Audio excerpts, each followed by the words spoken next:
Ciao Fabri, welcome back in our podcast. Ciao, as guys. always here on Men in Blazers, we're in full transfer mode after the World Cup, of course, and there are so many big stories around. So today we will try to break some of them down, and let's start with one of the biggest one of the men of the World Cup, actually, because Ferran Torres was the one who scored the deciding goal of the World Cup final. What's happening with his future? Yes, for Ferran Torres is going to be a very, very busy couple of hours. We will see when our friends will be following our podcast here on Men in Blazers. But any moment could be the moment for Ferran Torres to join Paris Saint-Germain.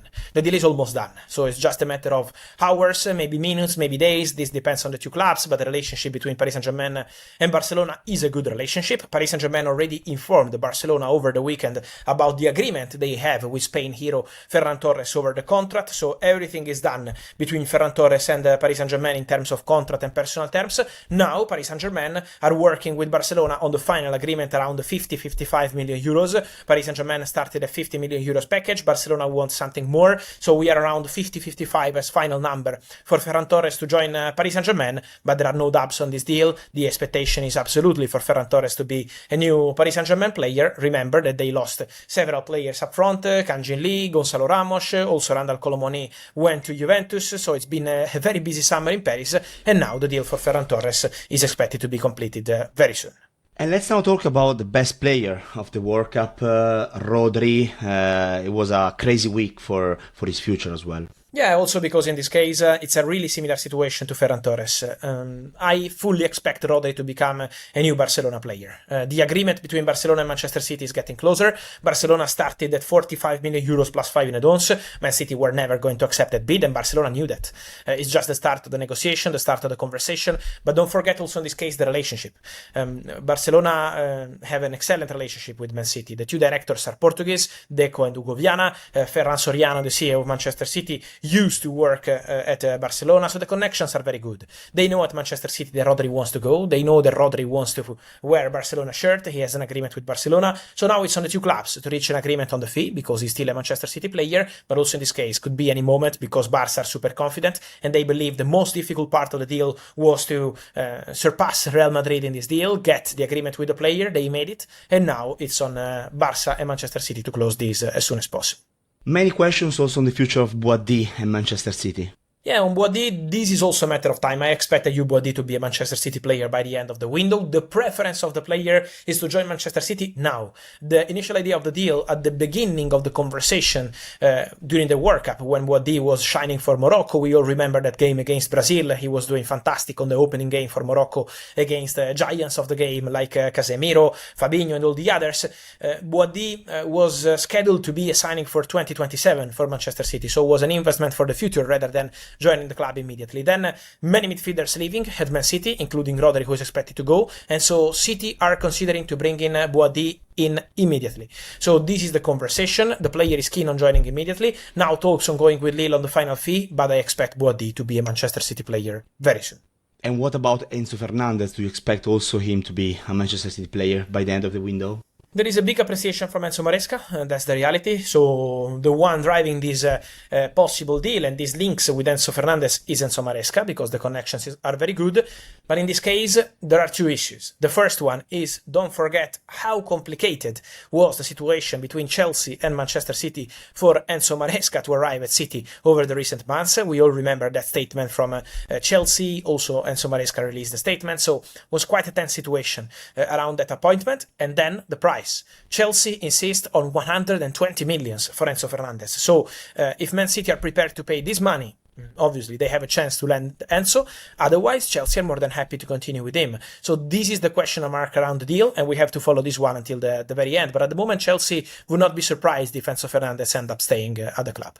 Another one to follow is the one of Julian Alvarez. Today he was also back at the training ground of Atletico Madrid. Yeah, he's back at Atletico Madrid, but this story is far from being over, because Julian Alvarez remains disappointed with the situation, because Julian Alvarez with his agents still hopes for a move. Barcelona remains the clear favorite destination for the player, but as of today, as of Tuesday, my information is that Atletico Madrid keep telling the agents of Julian Alvarez that there is no way for an exit destination Barcelona. Atletico Madrid don't want to sell the player to Barcelona, and so at the moment the situation remains blocked, complicated, very difficult. Let's see if there is a way for Barca to make it happen, but as of today looks really difficult. So the player is still hoping, that's for sure, his agent as well, but at the moment from Atletico Madrid the doors are not open. We have to follow this saga till the very end, and also with Arsenal in consideration, because if a door could open to an exit and it's not to Barcelona, Arsenal are still keeping close eye to the situation of Julian Alvarez. Another one to follow is the one of Bradley Barcola. You mentioned many weeks ago now that you were expecting it to be something for the end of the transfer window, right? Not just for July or the end of the World Cup. So this is still the case with Liverpool. Yeah, always expecting this one to be a slow saga, in the sense that for this one to happen, obviously it takes a big package of money. So I've always been sure that it's not going to be 170 million euros, can be the starting valuation, but then it's always coming down. But at the same time, PSG are not accepting 100 millions or 110. Has to be still something in the middle to make everyone happy. Barcola would be very happy to join Liverpool, that's for sure. Personal terms are not an issue. Barcola is more than keen on joining Liverpool. So on this one, there is no doubt. Now it's on the two clubs, Liverpool and PSG, to reach an agreement on the transfer fee. So the deal is being discussed between Liverpool and Paris. There is an active conversation on a daily basis. Now this really depends on what's going to happen with Liverpool investments. So let's wait and see, but for sure Barcola is the top target for Liverpool still as of today. Talking about Paris Saint-Germain, despite winning 2 Champions League in a row, they are on fire in the market. They are making many changes as well. And we have also one of the last ones today. Yeah, very smart as always, and I would describe as a smart signing also Zion Suzuki from Parma, one of the best goalkeepers we have in Serie A.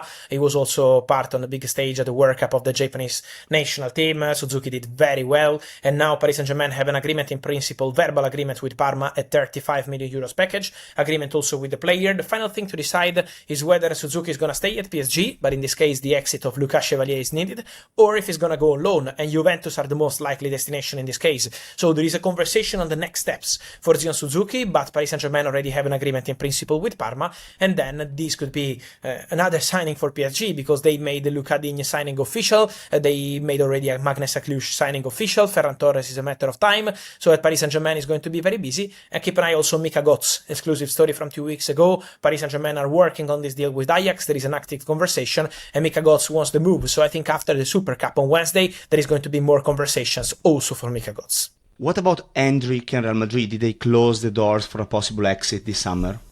Yes, as of today, the doors are closed. Then let's wait till the final hours of the window, because we never know. But as of today, Real Madrid decided to inform Endrick and his agents that he's not available on loan, that they want to keep the player. It's a decision made on club side with the management, but also on coach side. Jose Mourinho approved the decision to continue with Endrick, to give him a chance. And I'm told that Endrick is also very keen on this opportunity to try fight for his place at Real Madrid, then eventually consider a loan in January if he's not going to play in the next 3-4 months.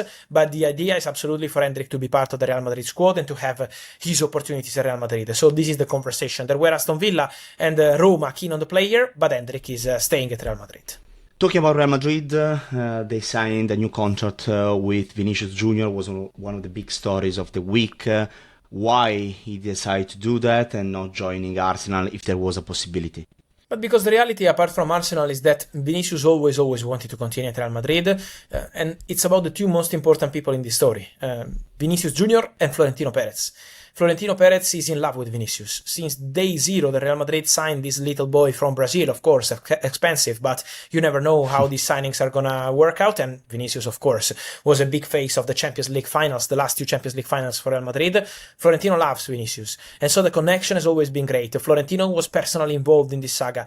Jose Mourinho was also involved. Jose Mourinho, according to my information, called Vinicius before the final meeting that then ended up making the agreement closed, and also after. Jose Mourinho was 100% involved. So, you know, when Vini wants to stay... He thanked him as well. Yeah. So when Vini wants to stay, the coach wants him to stay, and the president wants him to stay, I think it's just a matter of time, because if they all want to go in the same direction, there is no chance for other opportunities. And that was the case. So for Vini was always Real Madrid. Behind the scenes, there was an interview of Paolo Maldini over the weekend speaking about Pep Guardiola and the Italy job. How close was Pep to actually become the new Italy national team manager? I think what Paolo Maldini said in the interview is the reality from what I'm hearing. Pep Guardiola was very close to getting the job at the Italian national team, and it was not a financial problem. In Italy, there were many reports about Pep, his salary. It was not about that. I'm also told that Pep Guardiola started calling people he knows very well in Italy and Italian football to start asking about some players, some talents, how to involve them in the project. So Pep Guardiola was really considering the job. Then he decided to continue with his family because he feels tired. 10 years at Manchester City, he wants to dedicate some time to his family and to his close friends, so this is why Pep decided not to advance. But Italy were really confident on this one, and so they tried. Then it's been a big change because Maldini left, Leonardo left, Pirlo didn't get the job anymore, so it's been a big change. Now there is Roberto Mancini with Claudio Ranieri. It's a new era in another way for the Italian national team compared to the Maldini, Guardiola, Pirlo links. But now for sure, for Pep Guardiola, it's time to rest, and soon is going to be time to be back. We will see where. Fabri, thank you for that. Speak soon here on the podcast for more in the coming days. Thank you. Ciao guys.